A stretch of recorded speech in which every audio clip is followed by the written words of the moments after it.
What if I told you that the constant criticism chipping away at your confidence isn't random, that it's rooted in a twisted theology about masculinity that your husband absorbed before he even met you, and that understanding this is the first step to breaking free?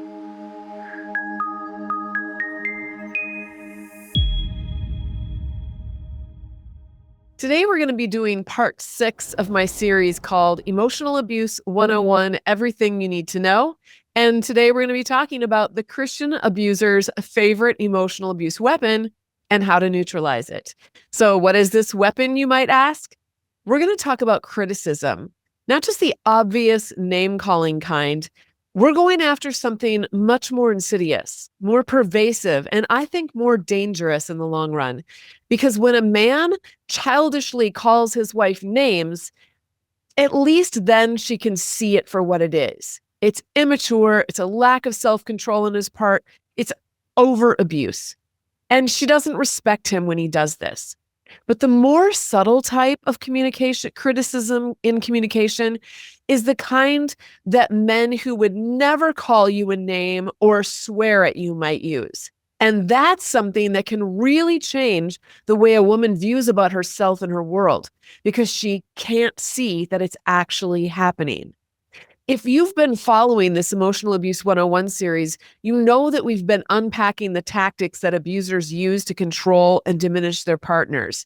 But today we're going to talk about something that's really at the root. This kind of criticism is a weapon that was forged long before your husband ever met you. It was handed to him in childhood, wrapped up in Sunday school lessons and backyard football games and locker room talks. It was blessed by pastors and reinforced by Christian culture, and it has been quietly destroying Christian women ever since. I am talking about the deep underlying misogyny that is baked into how we are raising Christian boys and men. Now, before you think I'm going to go on some man-hating rant, I want to be clear that I'm not interested in bashing men. What I am interested in is exposing a system or a philosophy that damages everyone it touches. It damages the men who absorb it, and it devastates the women and children who live in the fallout. Let's talk about how Christian boys are raised to have an inner disdain for anything feminine, and how that disdain gets weaponized in marriage and destroys wives from the inside out. And more importantly, how you can break free from those lies and reclaim your true identity. So let's start at the beginning. Picture a little boy, maybe 4 or 5 years old. He's crying because he got hurt. Maybe he scraped his knee, or maybe someone hurt his feelings. And what does he hear from the adults around him? Don't cry. That's not what big boys do. Stop acting like a girl. Toughen up. You're being a baby. Maybe he's a more naturally sensitive, artistic, emotionally expressive type. But those traits get squashed because those are girl traits. And the worst thing a boy can be, according to this worldview, is anything remotely feminine. So what is feminine in this paradigm? Weak, emotional, demanding, needy, petulant, unstable, irrational, out of control. You'll hear the story of Eve and how she overstepped her boundaries and sinned and then tempted her husband to sin. The story of Delilah and her manipulations and scheming that stole the strength of a prophet of God. You'll hear verses about women being a dripping faucet or a nag or a busybody, a temptress. While the stories of Jael and Esther and Mary and Abigail and Ruth get overlooked or minimized, or maybe a homemaker spin is put on them to make sure that they are kept in line with this idea of a woman's role in the world. And what is masculine?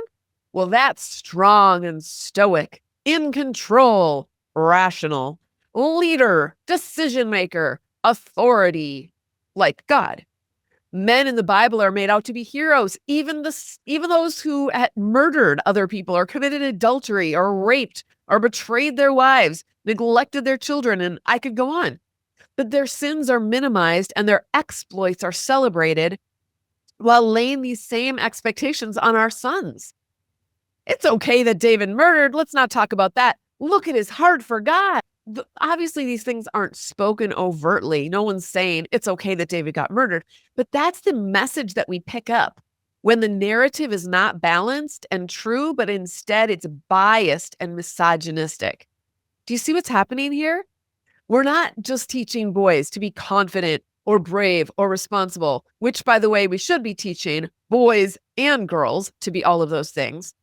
We're teaching boys to be that that half of humanity, the female half, embodies what is negative and shameful or anything that's to be avoided at all costs. We're teaching them that to be a woman is to be less than, to be defective or something to be overcome. And then we send these boys to church where this message gets spiritually reinforced, where they're taught, where they take Bible verses and they spin them or translate them in certain ways, biased ways that say men are the head, men are the leaders, men are made in God's image. Oh, sure, women are too, but let's be honest about which one gets emphasized here. Men are told that they're warriors and kings and providers and protectors, and women are told that they are supporters and helpers and nurturers and secondary. So now you've got a Christian man who has internalized at the very deepest level that femininity equals inferiority and that women are inherently flawed and that the worst thing he could ever be is anything like, and then he gets married. And by the way, the little girls are getting the same messages, which is why they end up growing up feeling squelched. They end up feeling like they have to squelch their own identities in order to safely fit in to their religious tribes. Yes, Christianity has proven to be yet another religious tribe under this kind of thinking. So here's where it gets tricky, because most of these men are not walking around consciously thinking, I hate women. And most of them would be offended if you suggested it.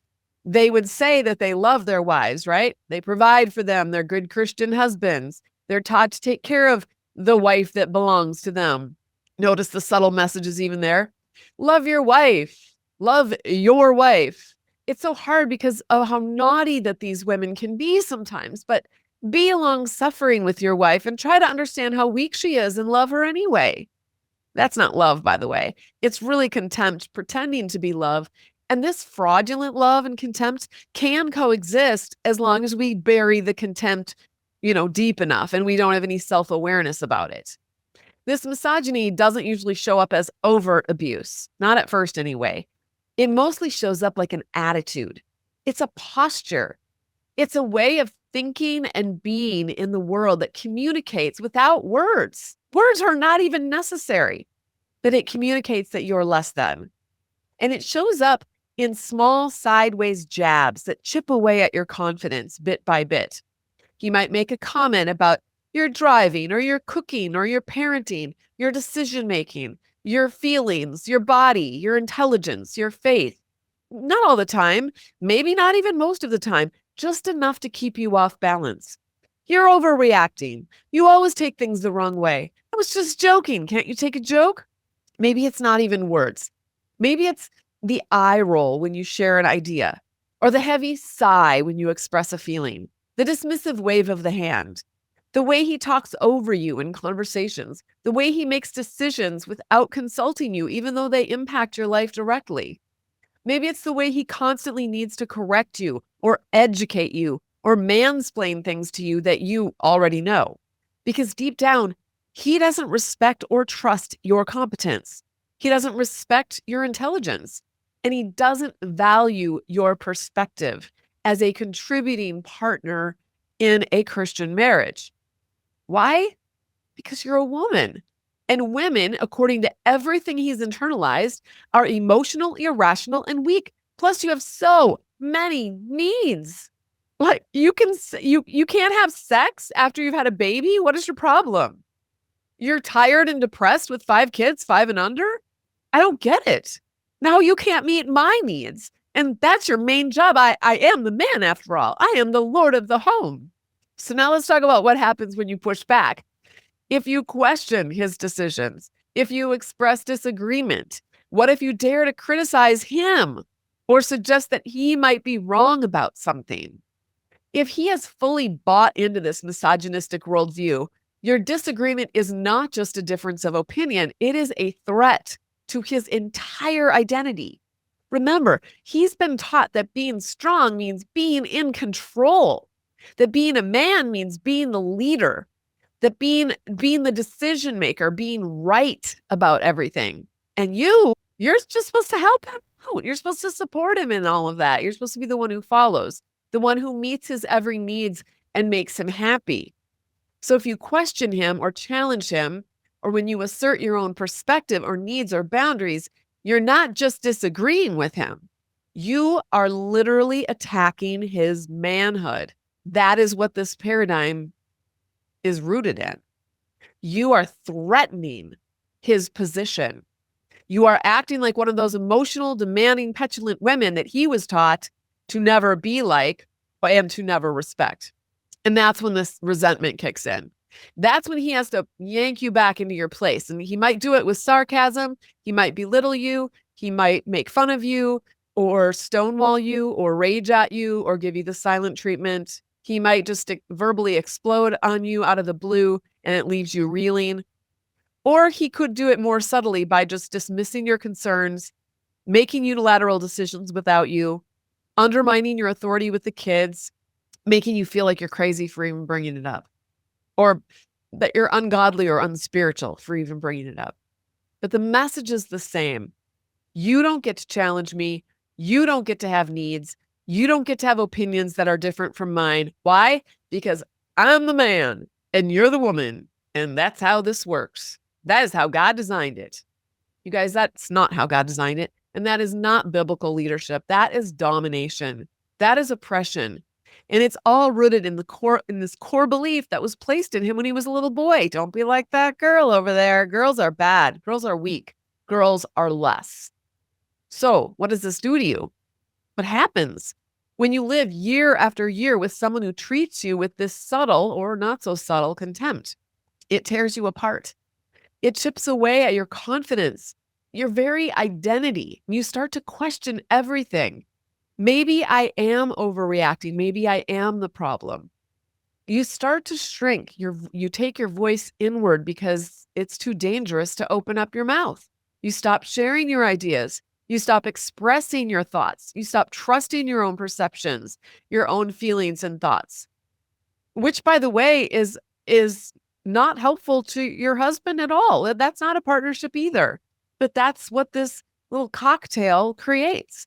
You become hypervigilant, always scanning his mood and trying to anticipate what's going to set him off. You basically lose yourself.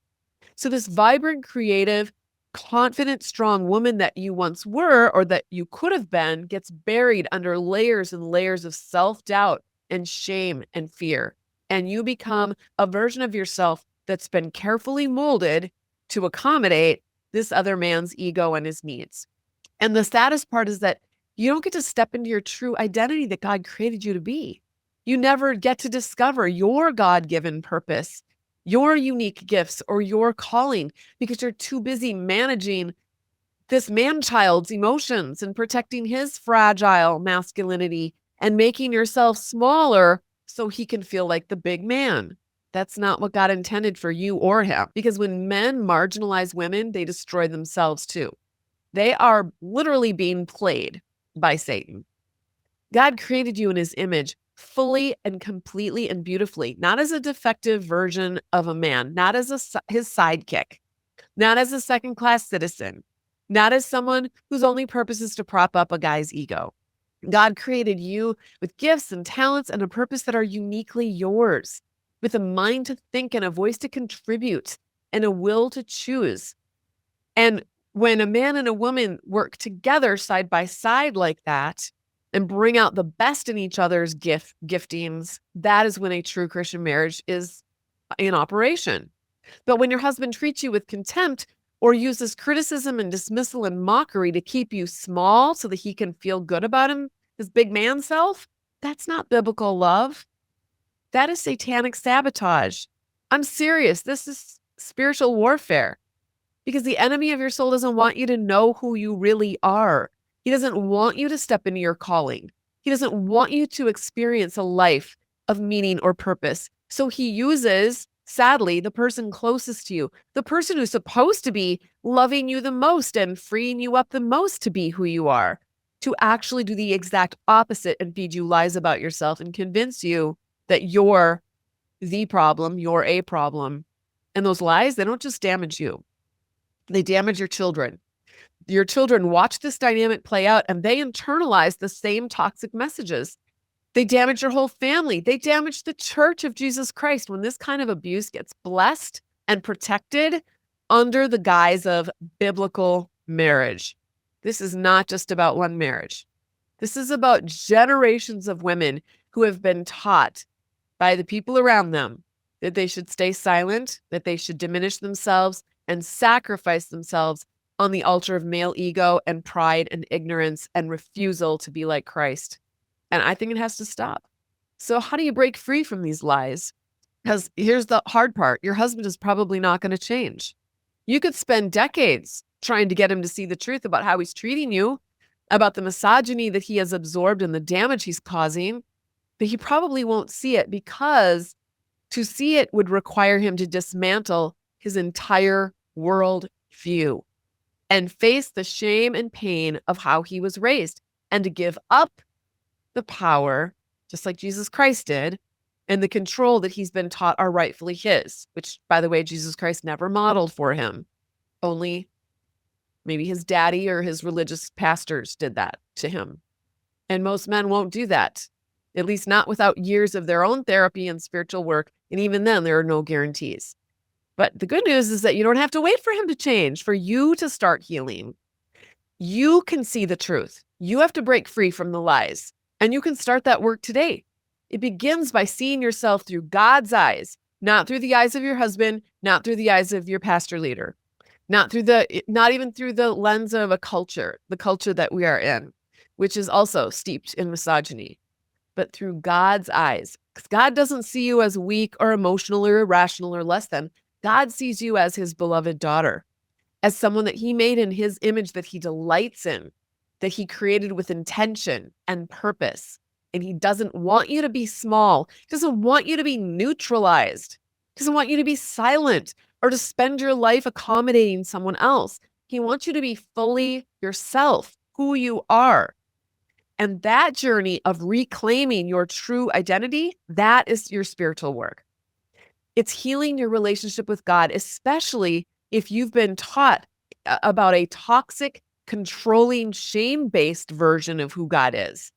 It's rediscovering that God, embodied in Christ Jesus, is real love, the kind that does not control or manipulate or diminish. It's also healing your relationship with yourself, because after years of criticism and contempt, you've more than likely internalize these messages, and you probably believe them on some level. So you have to learn to see yourself with compassion and treat yourself with kindness. This is the work that we do inside the Flying Free Kaleidoscope. We have courses on spiritual abuse recovery because so many of you have been spiritually abused. You've been told that God requires you to submit to mistreatment, that leaving an abusive relationship would be a sin, and that your suffering by staying is somehow holy. We have courses on healing your relationship with yourself because you need to learn how to take care of the person that God made you to be. In fact, that is your God-given mission. Your first mission in life is to take care of the human being that he created in you. That is your number one responsibility. And as you do that, then you will be able to, out of the outpouring of that, be able to serve and love others as well. But you need to first learn and practice valuing yourself and honoring yourself before you can value and honor the people around you. We also have courses on healing your relationship with God because you need to encounter the real God, not the angry, controlling male God that you've been sold, but the God who loves you with an everlasting love, who cherishes you and wants to nourish you. We have courses on PTSD recovery because emotional abuse is traumatic, and you need to understand how it has impacted your brain and your nervous system and your ability to trust and to feel safe. This is deep work. This is reclaiming work. And you don't have to do it alone. If you want to read my story of how I did this work, and I'm still doing it, but I wrote a book called All the Scary Little Gods, and you can get it on Amazon in paperback, Kindle, or Audible formats, but I want to let you listen to it for free. If you go to scarylittlegods.com, you can sign up and listen to the audio version for free. So let's bring this full circle. Your husband's criticism, whether it's overt or subtle, whether it's words or attitudes, it's not really about you. It's about him and the misogyny he absorbed as a boy. It's about the contempt for women that he was taught and programmed to carry. It's about his need to feel superior, to feel in control, to have power, to feel like a man, according to this twisted definition of masculinity that we hear and that we're immersed in right now. But none of that is your fault or your responsibility to fix. But you do have a responsibility to yourself to stop accepting that version of reality, to stop believing the lies that he has told you about who you are. You are a woman created in the image of God with inherent worth and dignity and value, with gifts and purpose and a calling that are uniquely yours. And you deserve to be treated as such, with respect and kindness and genuine love. And if your husband can't see that or offer that and cannot move beyond his misogyny and gain some self-awareness about why he thinks that way, to truly love you the way a true Christ follower would, and the way Christ loves the church, sacrificially, humbly, by giving up power, not grasping for power, with honor and cherishing, if he's not going to do that, then you get to decide what you're going to do with that information. You get to decide how you're going to live. You get to decide what you will and will not tolerate. You get to decide what your next step is going to look like. But it all starts with, first of all, seeing the truth about him, about the system that formed him, about the lies you've been taught, and about who you really are. And I promise you, when you start to see yourself through God's eyes, when you start to reclaim your true identity and heal spiritually and emotionally and relationally, everything changes. To find you will find your voice, you'll find your strength and your purpose. You find yourself. Very important. Not selfish. Absolutely necessary if you want to impact the world for Jesus Christ. All right? I think you're worth fighting for. God thinks you're worth fighting for. If you're ready to do this work and move from criticism to clarity and from shame to freedom, from a life half lived and neutralized to a life that God intended for you, I want to invite you to join us inside of the Flying Free Kaleidoscope. We are a community of women who get it. We have lived it. We are walking this road together, and we would be honored to walk it with you. You can find out more by going to joinflyingfree.com. And until next time, fly free.